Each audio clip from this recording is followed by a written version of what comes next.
นายพรานและเสือโคร่งกาลครั้งหนึ่งนานมาแล้วณหมู่บ้านเล็กๆริมผืนป่าใหญ่มีนายพรานผู้หนึ่งชื่อคำรณเขาเป็นพรานที่มีฝีมือแม่นยำที่สุดในละแวกนั้นไม่มีสัตว์ป่าตัวใดหลบลูกปืนของเขาได้ทุกครั้งที่เข้าป่าเขาจะกลับมาพร้อมกวางหมูป่าหรือสัตว์นานาชนิดจนชาวบ้านต่างยกย่องว่าเป็นผู้กล้าผู้หาเลี้ยงครอบครัวได้อย่างอุดมสมบูรณ์แต่ยิ่งเวลาผ่านไปความภาคภูมิใจกลับค่อยๆแปรเปลี่ยนเป็นความหลงในฝีมือเขาเริ่มล่าสัตว์ไม่ใช่เพียงเพื่อหยั่งชีพหากเพียงพิสูจน์ว่าตนคือผู้พิชิตแห่งผืนป่าสัตว์ใหญ่ที่ผู้คนหวาดกลัวกลับเป็นเป้าหมายที่เขาใฝ่หาโดยเฉพาะเสือโคร่งเจ้าป่าอันสง่างามเช้าวันหนึ่งขณะเดินลึกเข้าไปในหุบเขา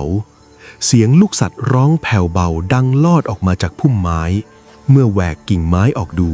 เขาก็พบลูกเสือโคร่งตัวน้อย2 ตัวกำลังคลอเคลียกันอยู่ในโพรงหินทั้งคู่ยังเล็กดวงตาใสบริสุทธิ์และดูน่ารักราวกับลูกแมวนายพรานยิ้มออกมาหากเอาไปเลี้ยงคงมีคนมาขอซื้อในราคาสูงแน่ๆเขาก้าวเข้าไปอย่างช้าๆแต่ทันใดนั้นเสียงคำรามกึกก้องก็ดังสนั่นไปทั่วป่า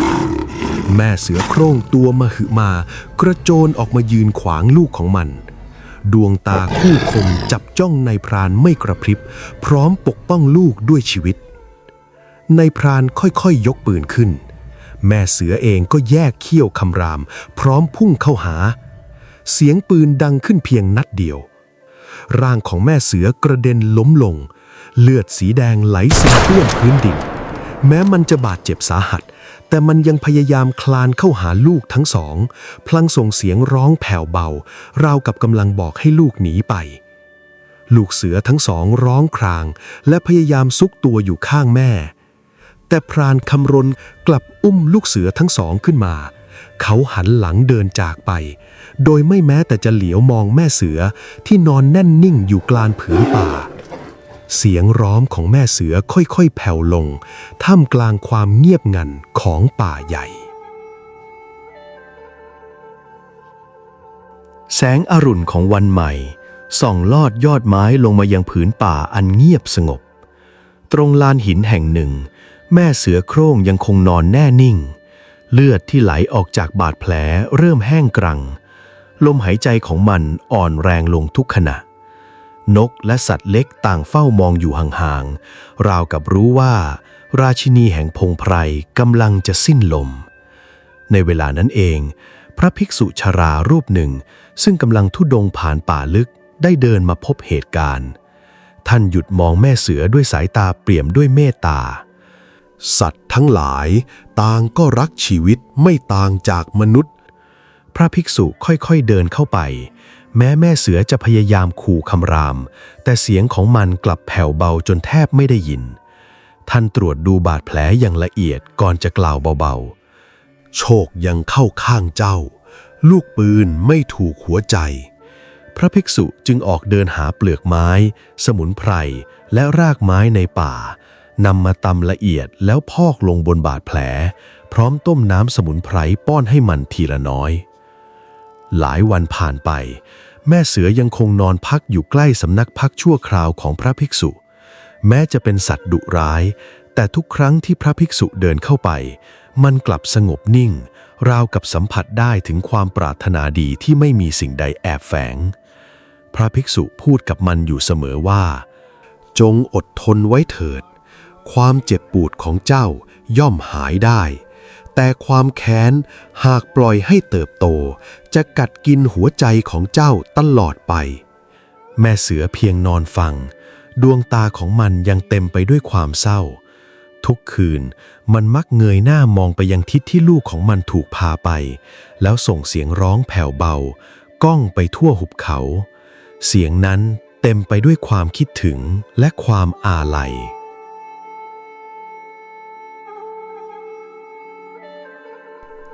เวลาผ่านไปหลายเดือน บาดแผลของแม่เสือค่อยๆหายสนิทมันกลับมายืนได้อย่างสง่างามอีกครั้งเช้าวันหนึ่งมันเดินเข้ามาหาพระภิกษุก้มศีรษะลงราวกับกำลังแสดงความขอบคุณ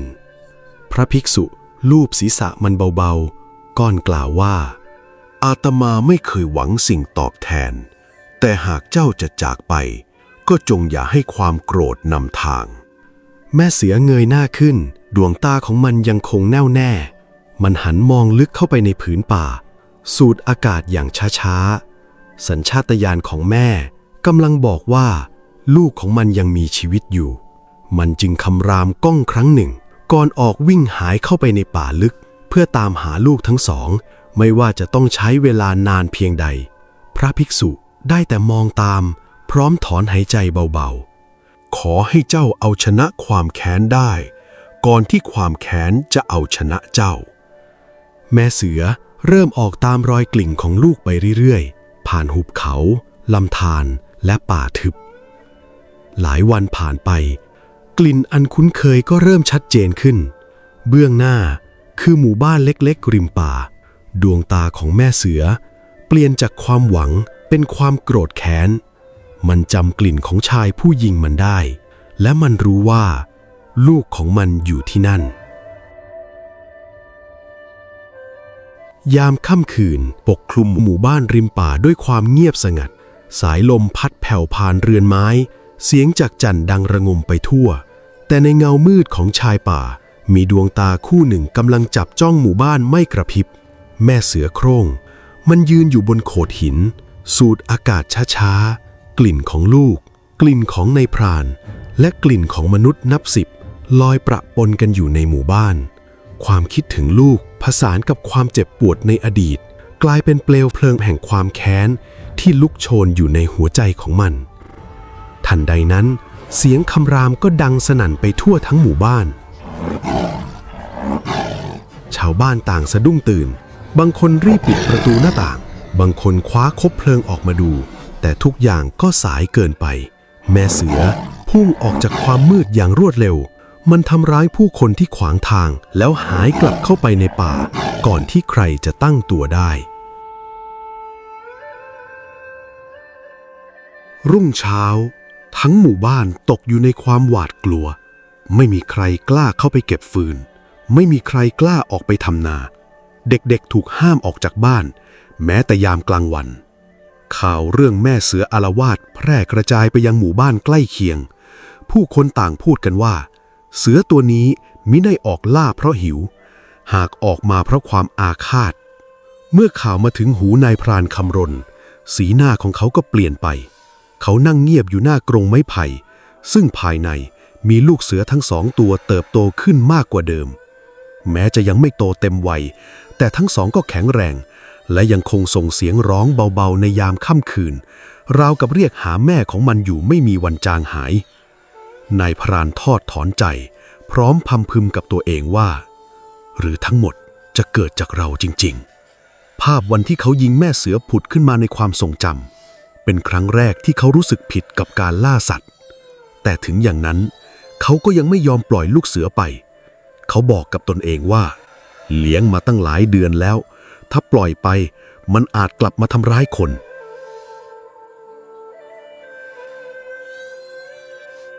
วันเวลาผ่านไปความหวาดกลัวกลับยิ่งทวีคูณหลายครอบครัวพากันเก็บข้าวของอพยพไปอยู่กับญาติในหมู่บ้านอื่นบางบ้านปิดประตูเงียบตลอดทั้งวันเพราะไม่กล้าแม้แต่จะออกไปตักน้ำจากลำธารหมู่บ้านที่เคยคึกคักกลับเงียบงันราวกับเมืองร้างทุกคนต่างรอคอยว่าเมื่อใดฝันร้ายครั้งนี้จะจบลงแต่ไม่มีใครรู้เลยว่าในคืนพระจันทร์เต็มดวงที่กำลังจะมาถึงแม่เสือจะเดินตามกลิ่นของลูกจนมาถึงหน้าบ้านของนายพรานและการเผชิญหน้าครั้งสำคัญ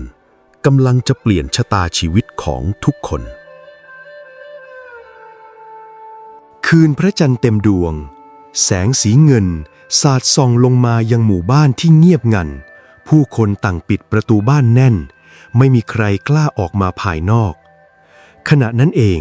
แม่เสือค่อยๆเดินออกจากชายป่าอย่างเงียบเชียบมันสูดกลิ่นอากาศอีกครั้ง กลิ่นของลูกชัดเจนยิ่งกว่าครั้งไหนมันเดินตามกลิ่นนั้นมาจนถึงบ้านหลังใหญ่ของนายพรานคำรณใต้ถุนบ้านมีกรงไม้ไผ่ขนาดใหญ่ตั้งอยู่ภายในนั้นลูกเสือทั้ง2 ตัวร้องครางเบาๆทันทีที่เห็นแม่ของมันแม่เสือรีบวิ่งเข้าไปที่กรงใช้อุ้งเท้าผลักและดันไม้ไผ่อย่างแรงพยายามช่วยลูกออกมาลูกเสือทั้ง2ต่างส่งเสียงร้องตอบรับพลางพยายามลอดหน้าออกมาหาแม่แต่กรงที่แข็งแรงทำให้ทั้ง3ทำได้เพียงมองหน้ากันด้วยความคิดถึงในขณะเดียวกันเด็กชายตัวน้อยวัยเพียง5 ขวบลูกชายของนายพรานกำลังนั่งเล่นอยู่ด้านหลังกรงโดยไม่รู้ถึงอันตรายเมื่อแม่เสือเห็นเด็กน้อยความโกรธที่สะสมมานานก็ปะทุขึ้น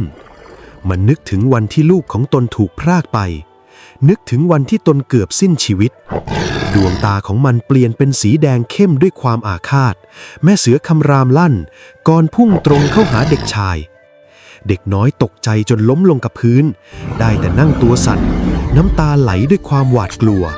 แต่ก่อนที่กรงเล็บของแม่เสือจะสัมผัสตัวเด็กเสียงหนึ่งก็ดังขึ้นอย่างสงบนิ่งจงหยุดเถิดแม่เสือแม่เสือชะงักทันที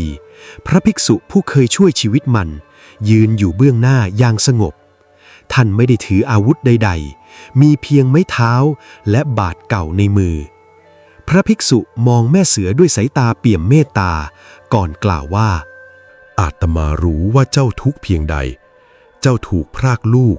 ถูกทำร้ายและเกือบต้องตายแต่หากวันนี้เจ้าฆ่าเด็กน้อยคนนี้พ่อของเขาก็จะตามล่าเจ้า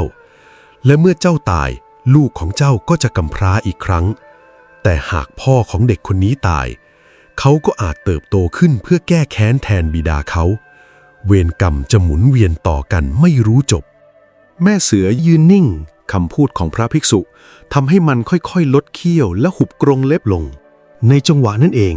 เสียงฝีเท้าก็ดังมาจากบนเรือนนายพรานคำรณรีบวิ่งลงมาพร้อมถือปืนคู่ใจเมื่อเห็นแม่เสืออยู่หน้าลูกของตนเขารีบยกปืนขึ้นเล็งตรงไปยังหัวของแม่เสือนิ้วของเขาค่อยๆแตะไกปืนทุกสิ่งตกอยู่ในความเงียบเหลือเพียงเสียงลมหายใจของทั้งคนและเสือก่อนที่เสียงปืนจะดังขึ้นพระภิกษุเอ่ยขึ้นด้วยน้ำเสียงหนักแน่นท่านนายพรานจงหยุดสร้างเวรกรรมต่อกันเถิดแม่เสือตัวนี้ไม่ได้มาตามล่ามนุษย์มันเพียงมาตามหาลูกของมันดังเช่นที่ท่านเองก็พร้อมจะสละชีวิตเพื่อปกป้องลูกของท่านคำพูดของพระภิกษุทำให้เขาหวนคิดถึงวันที่ตนพรากลูกของแม่เสือสายตาของเขาสลับมองระหว่างลูกชายของตนกับแม่เสือที่ยืนอยู่หน้ากรงลูกของมันในวินาทีนั้นเขาเข้าใจความรู้สึกของหัวอกคนเป็นพ่อแม่หากมีผู้ใดพรากลูกของเขาไปเขาก็คงยอมทำทุกอย่างเพื่อทวงลูกกลับคืนเช่นเดียวกับแม่เสือตัวนี้มือที่มั่นคงในการเหนี่ยวไกค่อยๆสั่นแล้วในที่สุดเขาก็ลดปลายกระบอกปืนลงช้าๆนายพรานหันไปมองพระภิกษุก่อนกล่าวด้วยน้ำเสียงสั่นเครือข้าผิดไปแล้วเพราะความโลภและความหลงในฝีมือของตนข้าจึงพรากลูกจากอกแม่จนทำให้ทั้งหมู่บ้านต้องเดือดร้อนพระภิกษุเพียงยิ้มอย่างอ่อนโยนเมื่อรู้ว่าผิดและกล้ายอมรับผิดนั่นคือจุดเริ่มต้นของความดีนายพรานเดินเข้าไปยังกรงไม้ไผ่ลูกเสือทั้ง2มองเขาด้วยแววตาสงสัยเขาค่อยๆปลดเชือกที่ผูกประตูกรงออกประตูกรงเปิดออกช้าๆลูกเสือทั้ง2รีบวิ่งออกมาหาแม่ทันทีแม่เสือใช้ลิ้นเลียลูกทั้ง2อย่างอ่อนโยนราวกับไม่เชื่อว่าวันนี้จะได้พบกันอีกครั้งลูกเสือต่างซุกตัวอยู่ใต้ท้องแม่ส่งเสียงร้องด้วยความดีใจ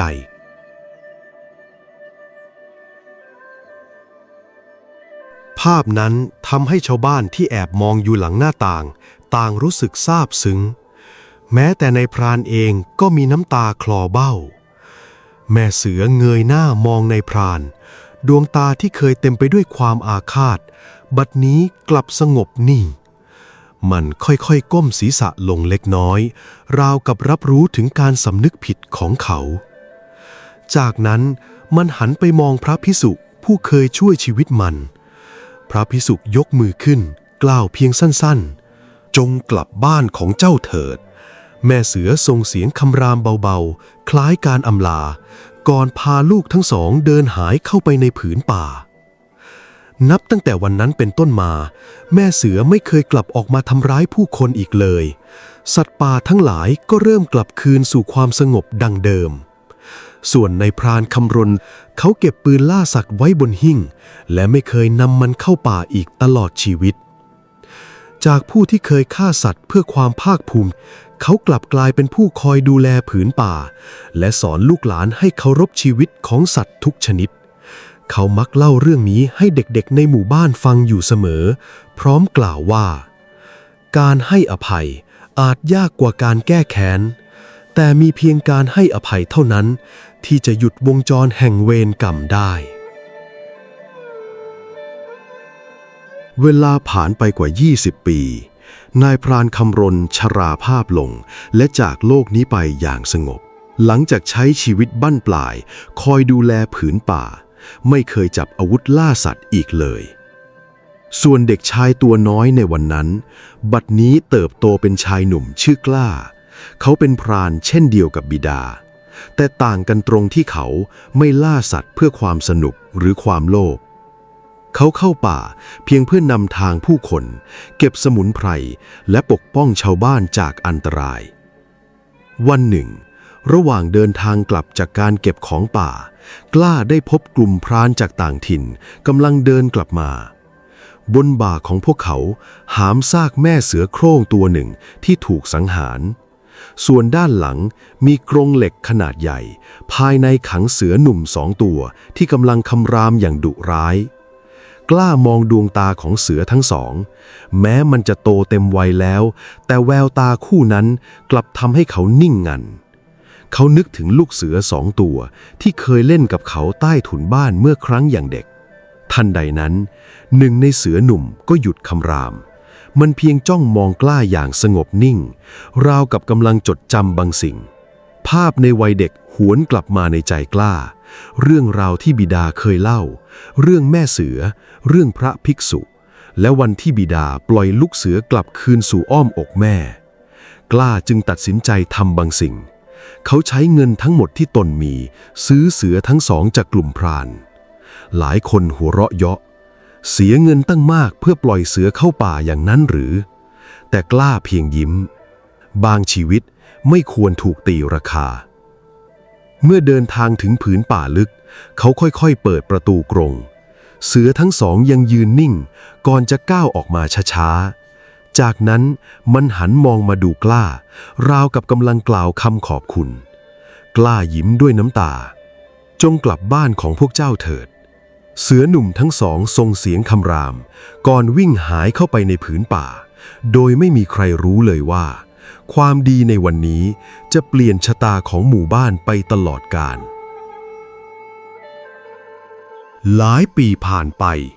หมู่บ้านริมป่ากลับมาอุดมสมบูรณ์อีกครั้งผู้คนใช้ชีวิตอย่างสงบแต่ความสงบนั้นอยู่ได้ไม่นาน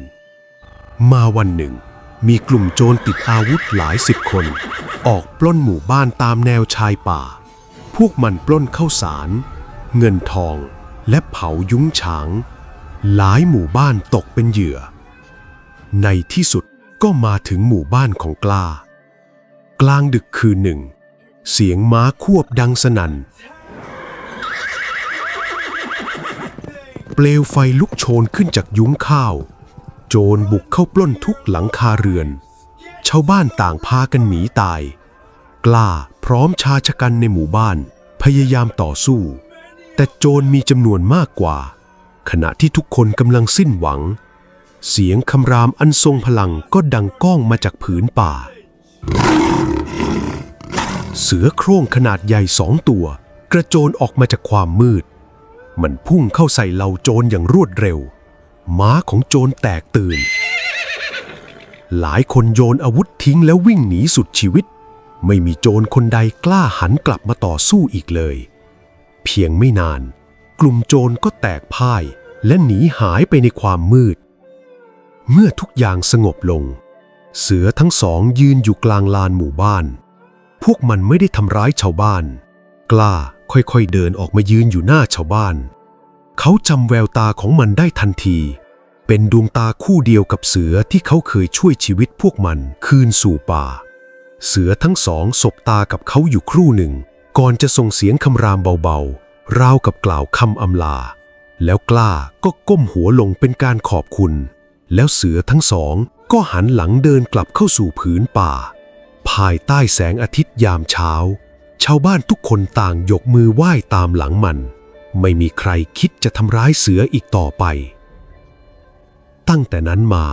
ไม่มีกลุ่มโจรคนใดกล้ากลับมารุกรานหมู่บ้านแห่งนี้อีกผู้คนต่างเชื่อกันว่าในป่าลึกยังมีเสือผู้พิทักษ์สองพี่น้องคอยเฝ้าดูแลผืนป่าและผู้คนที่เคารพธรรมชาติ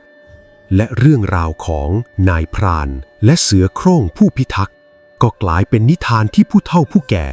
เล่าขานสืบต่อกันมาหลายชั่วอายุคนเพื่อเตือนใจลูกหลานว่าความเมตตาที่มอบให้ผู้อื่นจะไม่มีวันสูญเปล่าเพราะวันหนึ่งมันจะย้อนกลับมาคุ้มครองผู้ให้เอง